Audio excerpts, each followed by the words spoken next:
The augers are connected to the spiral shaft with shear pins and hairpin clips. If the augers strike a foreign object or ice jam, the pins may shear. If you strike an object and the augers do not turn, check to see if the pins have sheared.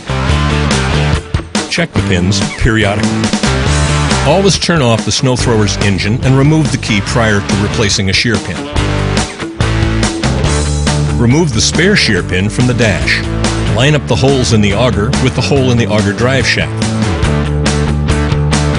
Insert the new shear pin and secure it with the hairpin clip. Test the operation of the auger.